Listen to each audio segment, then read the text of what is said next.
Good afternoon, people, and welcome to Cooking on the Corsican. It is the 18th of February 2017.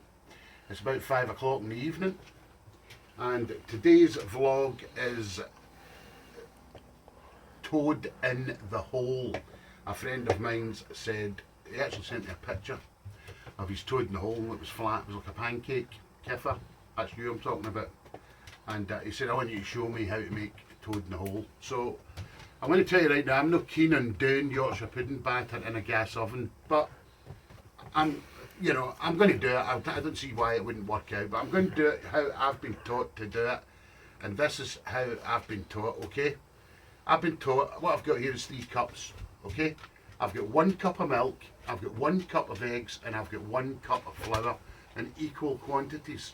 Now that is how I've been taught to make Yorkshire pudding, and it's how I've always made it. A lot of people go, oh no, you only need 1 egg, you only need this and that. Well, you do it how you want to do it, but I can tell you, this is how I've been taught to do it. And the woman that taught me to do it, if she was still alive now, she'd be about 112. So the first thing I'm going to do is I'm going to take my wet ingredients and I'm going to put them in my bowl. My eggs. Okay. That's that. And I'm going to get my whisk, and I'm going to whisk my wet ingredients.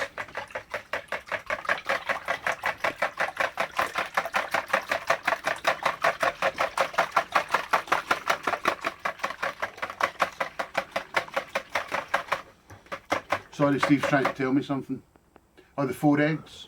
Yeah, that cup, by the way, was just trying to say, tell people that that cup actually had 4 large eggs in it, and they were 4 large eggs. So I'll get this whisk up.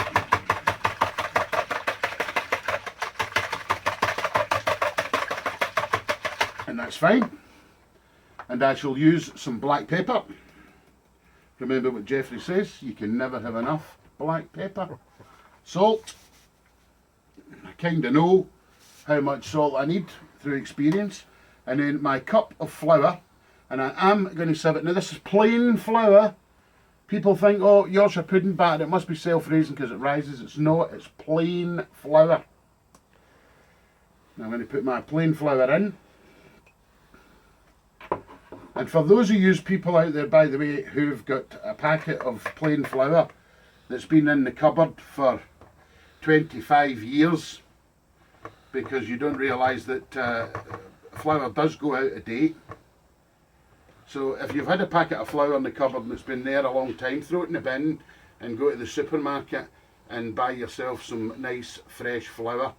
Always, always, always, people, when you're in the supermarket buying things like flour and eggs and things like that, always go away into the back. Never take the stuff that's at the front. Always bury away into the back and get the stuff that's at the back. It'll have far better dates on it.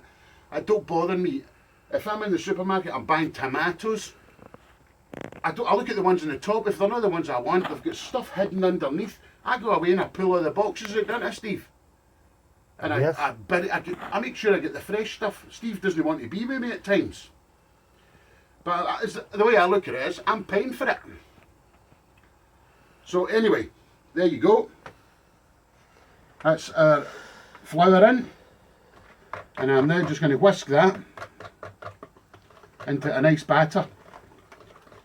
Now I'm making this batter about an hour or so before we actually want it, because I'm a great believer that you should let a batter stand.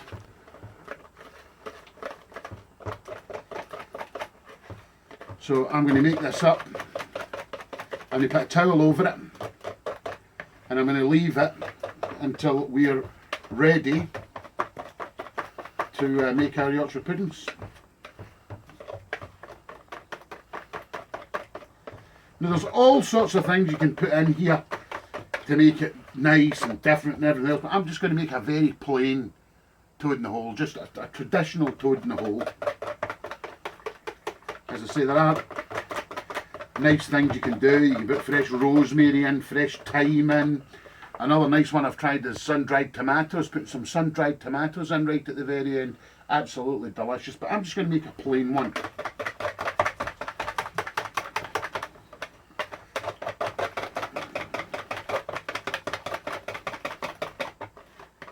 And this should be the consistency of cream, which is in actual fact that's what it is.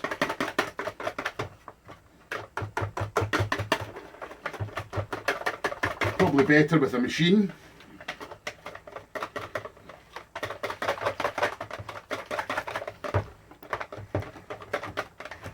I don't have a machine on the boat, so we do it by hand. So there we go, people, there's our batter. It's got no lumps in it. All the lumps are out of it. It's the consistency of cream. And I'm going to let that stand. I'm going to put a tea towel over it and I'm going to let it stand for a couple of hours when I'm making the toad in the hole, and I'll come back to you and show you that. But what I will just say while I'm here is thanks very much to the people who've subscribed to the channel. I think we've now got 40 subscribers. I know people out there will think, my God, that's nothing. But we started with nothing and we're only a month into this. 40 people have subscribed. It's absolutely fantastic. Thanks to everybody that's wrote me comments and sent me emails. We really, really appreciate it, because we do put a lot of thought and a lot of time into doing these vlogs. So thanks very much, people. And keep subscribing, keep thumbs up, and don't thumbs down. We don't like that, but keep thumbs up. So anyway, I'm going to come back a bit later on and show you the toad in the hole at its next stage. Okay, so I'll see you when I come back. So, good evening again, people. Back to this vlog on toad in the hole. We're now at the point where we're just about ready to eat. It's about 6:30 in the evening, or even later, 7:30 actually. And I'm going to get this. I'm going to get this started. So anyway, we're going to put our sausages in, and I am going to use 8 sausages. I'm not saying we're going to eat 8 sausages, but I am going to use 8 sausages. Knowing Steve, he probably will. And all I'm going to do is put the sausages in there nicely. I've got the oven on full belt at the moment, but I'm going to turn it down to gas mark 6, gas mark 7, something like that. If you're doing this at home, you want 200 degrees in a centigrade oven and 400 degrees Fahrenheit is what you want to do. Now we want some oil. If I had some nice beef dripping, I would do this with beef dripping, but I don't have any beef dripping. So the next best thing I think is to use an oil that can take intense heat. And I'm going to use ground nut oil because it can take a lot of heat and it's flavourless. So that's why I've opted to go for that. Very good oil for stir frying because it can really stand the heat.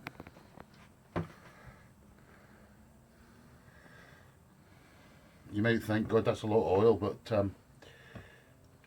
remember that is Yorkshire puddings we're making. So that's about how much oil I would put in. I don't know how much that is, but that's probably, I would say, at a guess, that's probably about 5 tablespoons, 4 or 5 tablespoons. And all I'm going to do is I'm just going to give the oven another 5 minutes, and then I'm going to pop this in for 10 minutes at gas mark 7, and then I'm going to take it out, I'm going to put the Yorkshire pudding batter over it, and I'm going to pop it back in the oven. So come back and join us when we're at that point. See you in a bit. Go. So here we go. We're at the time. The sausages have been in the oven for 10 minutes. I'm going to take them out. Notice I'm setting them on a ring that's alight. And I'm just going to get a little fork, because I do like things to look nice when they come out of the oven. Okay.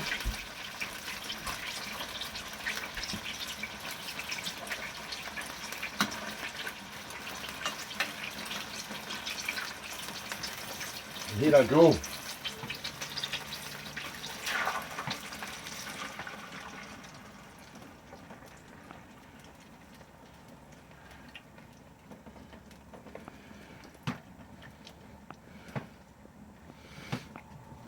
Okay, people. I'm now going to put that in the oven. Back in the oven for half an hour. And pray to the Yorkshire pudding god that will rise. Join me in half an hour and see if it's worked. See you when we get back.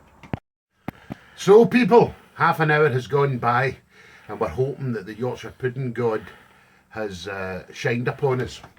We've got beautiful creamed potatoes here.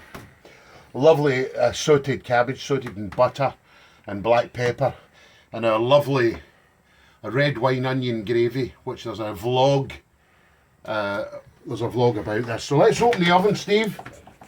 Are we ready? Let's hope. Kiffer, are you watching?